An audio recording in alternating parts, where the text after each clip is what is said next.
Hey now, today we're going to take a look at Among the Stars. This is the newest edition from Stronghold Games, published in the US. However, it's been out for a couple of years, I believe, over in Europe under its original publisher, Artipia Games, who co-published this one.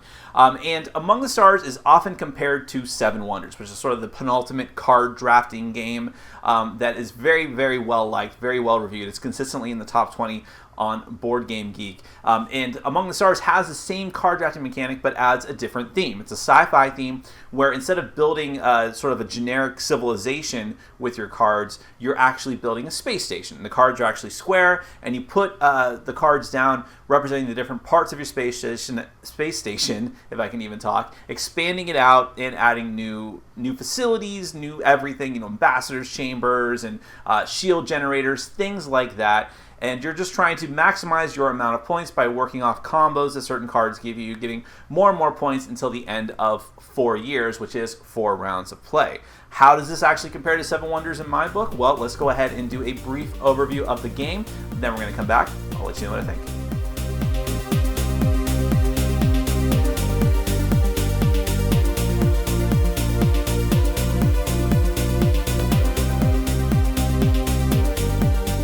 Alright, I'm going to give you a very brief overview of Among the Stars. This is a card drafting game for 2 to 4 players where the goal is to have the most points by the end of 4 years, each year representing a round. You have a little tracker here on the scoreboard in order to keep track of the rounds, and every year you're going to actually flip to counterclockwise and then clockwise back again and then back again, determining the draft order. So, for instance, the first year you're going to draft clockwise, second year will be counterclockwise, and so on. For those of you that aren't familiar with card drafting games, I'll explain how it works. It's kind of the same for all types of card drafting games. At the beginning of the game, each player is going to be dealt out 6 cards, and actually at the start of each round as well, unless you play with the disputes, which I'll get to later.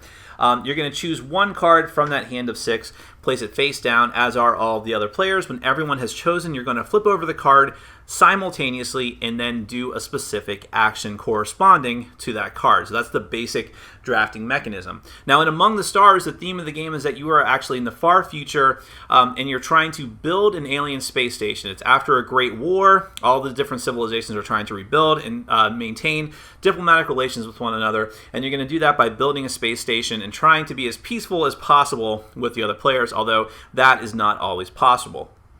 So, like I said, that is the main mechanic of the game. You have the scoreboard of the card drafting, and you have the scoreboard here. We push a little score tokens at. You're going to be scoring points as you go along through the game, and there'll be other ways to score points as well. There are credits and energy cubes. Each player is going to start with a main reactor. This is the centerpiece of your space station. It's the first card that you start off with, and all the other cards that you use to build your space station in the first round are going to have to start adjacent to this card. After that, as you build more and more parts, you can just build them adjacent to other sections of your station, but it's always got to be placed adjacent orthogonally. Diagonals never count in this game, even when you're counting distance. Also, your main reactor, like every other power reactor you build in the game, is going to start with 2 energy cubes. Now, there is cash, the credit chips here, which you'll start, you actually get 10 at the start of every round, including the first round, and the energy cubes. Both of those are going to be used to build parts of the station. Some parts of the station only require credits.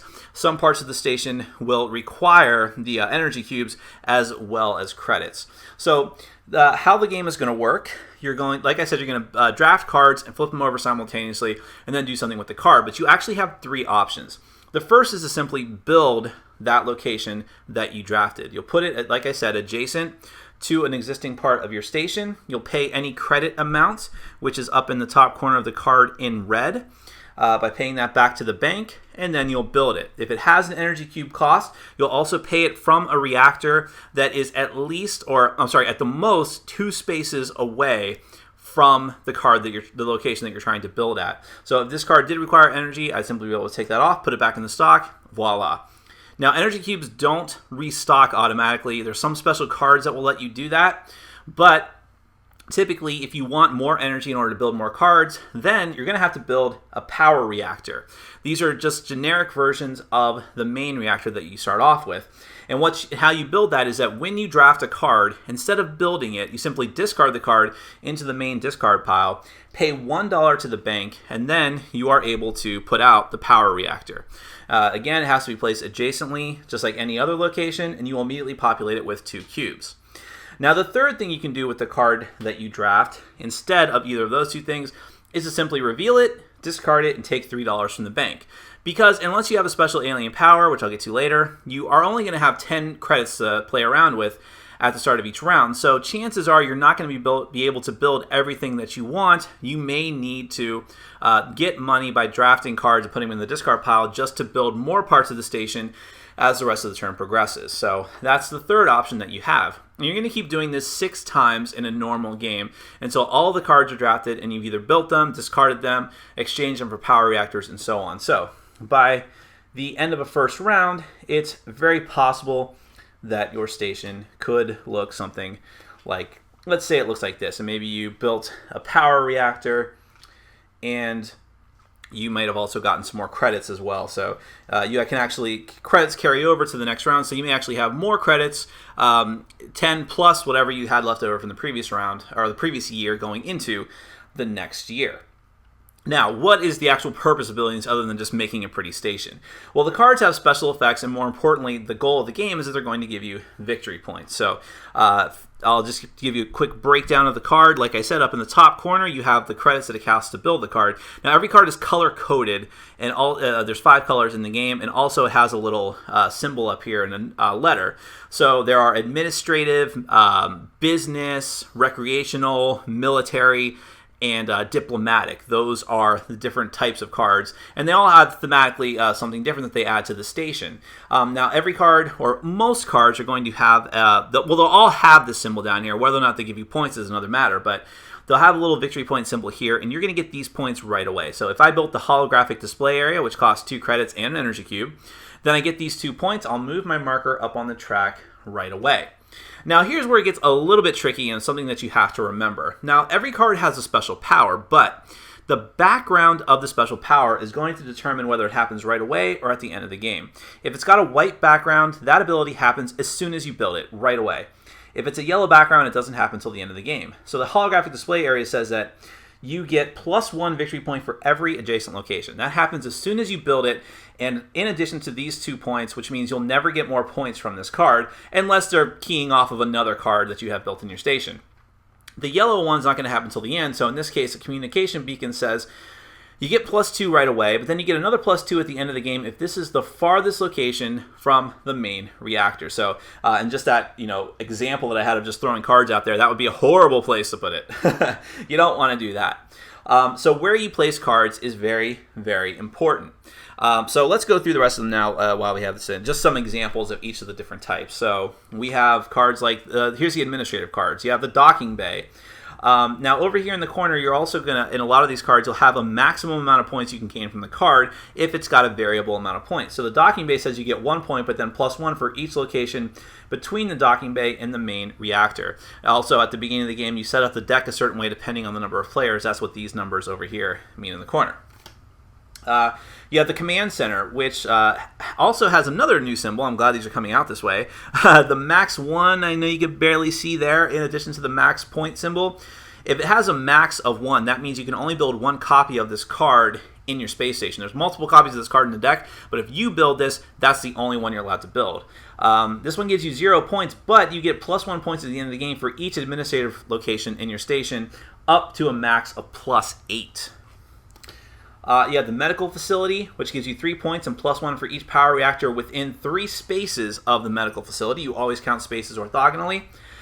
And the backup reactor, which gives you 2 victory points. You add a cube to the main reactor, and +1 if placed adjacent to the main reactor, +1 victory point when you build it. The businesses, they have to do with getting money. So custom says you get 3 victory points and +1 credit for each adjacent yellow location. The energy market, you get 2 victory points and 1 credit for each power reactor in the station to a max of 3. The marketplace gives you 2 victory points, and choose up to 2 other players, get a combination of 2 credits from them. That's actually a way to attack the other players.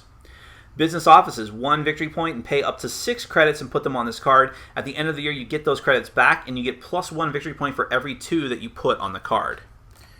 Now we have the diplomatic offices, which has to do with aliens visiting your station. You have the Alliance headquarters, max of 1, 4 victory points, and +1 for each other station with more military locations than yours. The council room at the end of the game is going to give you +1 victory point for each other station that does not contain a council room. The ambassador's quarters always gives you +2, but you get +1 if placed adjacent to a green location, or +2 if placed adjacent to the embassy offices, a specific card. And the Galactic Research Facility, this is one of the interesting ones, is 3 victory points, but each other player secretly chooses up to 3 credits to pay and gains that amount in victory points. You gain the victory points equal to the highest amount that paid +1. So people are actually going to put credits in their hand and then secretly and simultaneously show whether they paid credits or not. Military cards. The Alliance Fleet Base gives you 4 points, but at the end of the game you get +2 if you have more military than diplomatic. The shield generator costs a cube to build, but every additional cube that you build, that you spend along with it, gives you an additional +2 victory points, up to a total of +4 for a total of 8 victory points. So that can be very powerful, but you do need to spend a lot of cubes, which means it needs to be next to a lot of power reactors. The fighter launch bay gives you 7 victory points, but it cannot be anywhere within 3 of the main reactor. And turrets give you +2 points, but an additional +1 for each other turret in the station. Now we have the recreational cards, the purple ones. You have the sports arena, which gives you 3 victory points and +1 for every year remaining. So an awesome card to build in the first year if you can manage it. The observation dome is 3 points, but it cannot be no other location. No more locations can be placed adjacent to the observation dome once you build it. The opera house is 1 victory point and +1 for each different type of adjacent location at the end of the game. And finally, we'll take a look at the restaurant, which is 0 points, but when you build it, it's +1 for every location type in the station. So that's potentially 5 points. So those are the different types of cards that you might run into as you're going through the deck. There's multiple copies of the cards, and there's a lot of other cards as well that I didn't go over. Now, let's go through some of the optional things that you may do during the course of the game. The first is you have different alien races. You can just randomly distribute them, have people choose, or what we like to do is just deal 2 of the alien race tiles out to everyone, then everyone chooses 1 of those, and then reveals at the same time. These are going to give you an ability that you can use during the course of the game. Some of them are only once per year, some of them are always on, and so on. So we'll take a look at a few. You have the Sheptus here. When you discard a card, you get 4 credits instead of 3. And at the end of the game, you get +1 victory point for every 2 remaining credits instead of 3. I may not have mentioned that, but yeah, at the end of the game, you actually get a victory point for every 3 credits you have. This alien race says it's for every 2 credits that you have, up to a max of +5. Let's find another interesting one. The Mintrine can actually, once during each year, they can pull a, you can actually discard a card that you selected from your hand during one of the drafts, and then pull a card from the discard pile and play that and pay for it instead, but then you remove all the rest of the cards in the discard pile from the game. So it can be a cool thing to do, to dump a card just for credits or to build a reactor, and then pull it back on your next turn. The Onoline, at the beginning of the game, you draw 2 extra objectives and choose one, and keeping it hidden from the other players. At the end of the game, you reveal it and add it to the rest, and you may complete it and claim its reward even if you are tied for it with another player. And the last one we'll check out, why not? The Humorine. At the end of the game, you gain victory points equal to the number of locations of the type you have the least +1. So those are some of the different alien races you have the option of using. You also have objective cards, which were alluded to by one of those alien races. These are just different cards. You'll select 1 for every player randomly, put them out in the middle, and there are things that the players will compete for during the game. At the end of the game, you'll check to see who actually won them. So the Peace Among the Stars says it build the most diplomatic locations, the green locations. You do that, you gain 5 victory points. If there's a tie for any of these cards, nobody gets it. This one is for credits. Whoever has the most credits gets 3 points at the end of the game. This is one of the more unusual ones. So Marvels in Space build the most locations not counting power reactors. You gain 2 times the difference between you and the next highest player. And this is even stranger than that. The accelerated construction gives you 4 victory points if you are the first person to reach 50 points. So this one will actually be awarded before the end of the game. And the last optional thing I'm going to talk about are the dispute cards. If you choose to play with the dispute cards, you're going to play the first year of the game as normal. Then you're going to shuffle a number of the dispute cards. I believe, I'm sorry, I can't remember exactly, but it might be 3 times the number of players. Anyways, you're going to shuffle that predetermined amount of cards. You're going to shuffle these up, take that many cards, then shuffle those into the main deck that you already built for the game in the second year. And then you're going to draft cards as normal, but you're going to do it with 7 cards per player. So everyone gets dealt out 7 cards instead, and amongst those will be the dispute cards. Now, you're going to draft and play the dispute cards as normal. They all cost 1 credit to actually use, but they're not built. So once you use them, they're actually going to go straight to the discard pile. And these are just ways to dispute the other players for points. Now, there's at least 1 or 2 for every color. And again, they all have a maximum number of points that you may gain from them. But this one says, you choose another player and count the number of blue administrative locations in each of your stations. If you have more, you gain victory points equal to the difference in stations up to 3. So there's 1 for every color like that. But you also have 1 for power reactors. So count the number of power reactors, and if you have more, you actually gain double the amount of victory points of the difference between the 2 of you. So those are just some extra variants that you have. You're going to keep building locations, getting victory points, trying to vie for control of objectives if you're using them, using your special powers, all of these different things in order to have the best station in any kind of way that you want, whether it's militarily, diplomatic, and so on. Have the greatest space station of all the different alien races. That's Among the Stars. Let's go to my final thoughts. Here is my gaming confession. I don't like Seven Wonders that much. I've probably played it 4 times, maybe 5 times at this point, and I understand the game fairly well. I've done pretty well a couple of times that I've played it. I've won at least once and come very close a couple of other times. And so I think, and I even played with the expansions the last time that I played. So I think I know the game pretty well at this point, and it just never clicked for me. It should click for me. I like card drafting. My favorite game of all time involves card drafting, Seasons. The game looks attractive. The art is good. It's very unthematic, but that doesn't always stop me from liking a game. And it's designed by Antoine Bauza, who is one of my top 5 favorite game designers of all time. So why don't I like it? I don't know. I just feel like there's a disconnect with the theme, and that it's just kind of dry and kind of dull. I understand it's a well-designed game. Doesn't really work for me. But this review is for Among the Stars. But the thing is, like I said in my intro, Seven Wonders is always compared to Among the Stars. But I kind of hoped that when I finally got a hold of Among the Stars that it would replace any desire I would ever have again of playing Seven Wonders. And I was right. This is an excellent game, and thematically and mechanically, I think it totally supplants Seven Wonders for me. And not that I was ever excited to play that game in the first place. Now I'm definitely not, so long as I have this game in my collection. The theme is just better, and it actually makes sense. Yeah, I mean, you're just drafting cards and putting them down, but the different parts of the station are all very thematically named. You have ambassadors' quarters, you have shield generators, you have city council, holographic projectors, power reactors. Power reactors fuel different parts of your station that need a lot of energy. Certain cards work off of each other, like if you put the embassy offices next to like the guest chambers, and if you put the purple cards, the more of them you have, the more culture that you have in your society, or more education, things like that. Or the green ones are always alien. So if you have alien culture, an alien temple, you'll get more points for all of the different alien structures you have. I mean, it all just works together. And certain cards the gardens can't be too close to the power reactors, or else the plants will start to die. So you don't have, so you won't get as many points for doing so. Your station won't look as attractive or as appealing to people that would want to come there. I just think thematically it works so much better than Seven Wonders. The artwork here is good too. Actually, the artwork of Seven Wonders is the one thing I would have liked the most. But it's still just as good on an equal level here in Among the Stars, in my opinion. I kind of like that sci-fi-ish looking art.